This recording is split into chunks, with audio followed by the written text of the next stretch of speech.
what is this thing that we're going to be learning this semester? Jo was an American woman.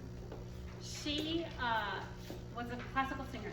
She sang German lieder, and she sang European operetta. She sang American popular music in the 40s and 50s, traveled all over the globe singing. And then she came back to the States, got her master's degree, and was like, I have no idea how I sing. I have no idea how I make these sounds. She got a job at the Upstate Medical Center in New York as a voice specialist there, and she started working with scientists and otolaryngologists and speech-language pathologists to start studying the voice. And in the 60s, and 70s is when she really started the bulk of her research, they were using the tools they had available. They had rudimentary scopes. How many of you have ever been scoped, where they put a camera in your mouth and you look at your vocal folds? All right. One day, if you have the opportunity to do that, after this class, you're going to be like, this is so cool. We're going to look at so many videos of scopes, you're going to freak out. It's awesome. In the day, when she was doing this, the scopes were very rudimentary, and they weren't nearly as clear as they are now. But they used scopes. They used x-rays, they used rulers, whatever they could have at their disposal to measure what was happening in the voice. Her first experiment was to have singers sing in 4 different modalities: opera, belt, what she calls twang, and we'll learn what that is, and sop. And they all sang in those 4 different qualities, and there were huge differences in the vocal tract. And so then she set out to be like, what is happening, right? Here's what's, so over decades, she developed the Estel Voice Training System. Here's what's amazing. The more we learn, and science of course grows and changes and we get new information, the system changes too. You have the newest edition of the Level 1 workbook. There are changes from the last time that Level 1 workbook came out. Jo Estel died in 2010. But the people who were running it, which Brian got to meet Kim Steinhauer, who's the president of Estel International, they still are doing research. And if you go to the Estel symposiums, it's like scientists talking about what's happening with the aryepiglottic sphincter and like the tongue. It's just so cool. So what's awesome is that it keeps changing because we learn more, okay? What we know now is that there are 13 parts of the voice that we can control. So in this class, we are going to learn how to control those 13 pieces, and then we will put them back together again to create what Jo called recipes. There is one other portion of the Estel system that I wanted to talk about today, and tomorrow we'll really start getting into science and nitty-gritty. Jo also looked at sort of big picture things as well. She determined that good performance art, you start with your craft, then you work on your artistry, which is style, understanding of text, understanding music and how music works and all that kind of thing, and then there's performance magic. And if you have craft and artistry, the performance magic is more likely to happen. In this class, we are working almost entirely on craft. How does the voice work? How do we control it? Next semester, we start getting into artistry as we start looking at different styles and different recipes. And then all next year, and the rest of your time, we'll continue working on artistry and on craft, right? But this semester is like nuts and bolts, how does it work class, all right? Time, does anyone, I don't have a clock in here. 11:45. 11:45, great. I am going to show you a video of Jo talking.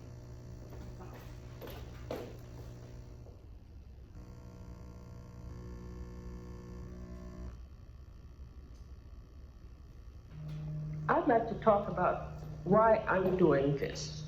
I'm not performing. I don't care about performing anymore. In fact, I find this kind of performance disturbing. I was conditioned to be not to be seen or heard, to be in the background, not to make any noise, not to call attention to myself. I would much rather be in the lab adding numbers, making graphs, doing research. But I want to do this for one reason. I want everybody to sing. I want everybody to use their voice. I have one more experience to tell you. I went back to school, as I told you, at 45, and was teaching. And one day I was teaching this girl, and her little brother was there, and her mother. And I was demonstrating. In my life wird mein Schuh. And the little boy said, "Mama, why is she crying?" I can't tell you what an experience that was. I had been this great boy since the age of 4. She's going to be a great singer. And I did get to be a great singer. I just didn't like performing. But I realized that if I was crying, but everybody cries, why doesn't everybody sing? And then I realized that I should not have been a singer. I was a crier all my life. My father wouldn't let me cry. Zitto, non piace più. He didn't want me to cry because he didn't know what to do about it. He'd given us a home, food, clothing. What more did I need? He didn't know that you needed just sympathy. He was an orphan, so he didn't know that we needed love. But I would not cry. I would go, and I was strengthening these muscles. That's why I was a good singer. I had strengthened these muscles. And I promised, after this couple of weeks of this angst, realizing I'd wasted 2/3 of my life doing something I didn't want to do, I would find out what it was I was doing. And I would teach everybody how to do that. Because when you stop and think about it, more people in the world want to sing than do sing.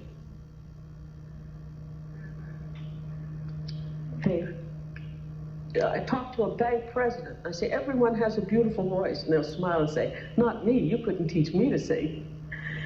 And his face says, I want to, but I don't believe I can. Last week in London, at the International Conference of Voice Teachers, I had the opportunity to teach 10 minutes of belting.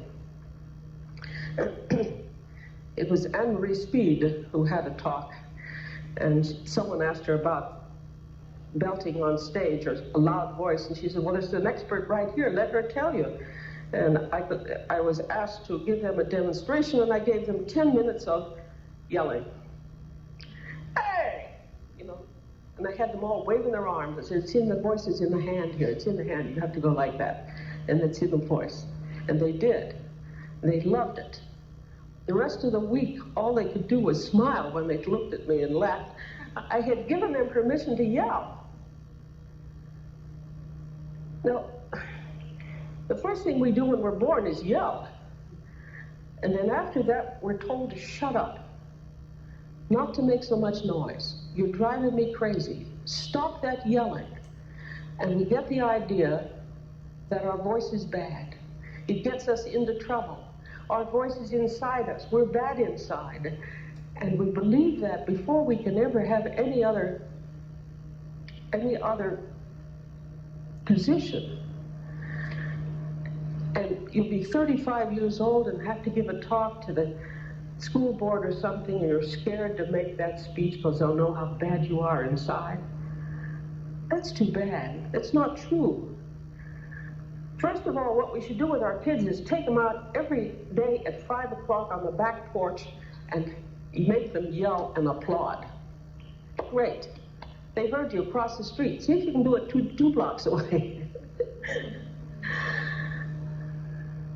And otherwise, show everyone in the world how beautiful they are inside. Because once they know how beautiful they are inside, then there's nothing they can't dream. Nothing they can't dream of doing and do it. And that's what I want you guys to do. She was remarkable. I never got to meet Jo. It breaks my heart. I was first introduced to Estill in 2001. I took a belt workshop in Ohio with Carrie Obert, Dr. Carrie Obert.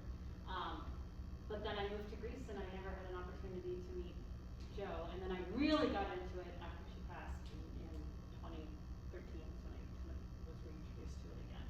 But all the folks that I've gotten to work with were the people that she was experimenting with. So it's been cool to kind of get to know her through them. Yeah. And I wanted to make sure you got to hear her words, because she sounds like it's just an amazing woman. Again, I'm just going to pause this and start a new one.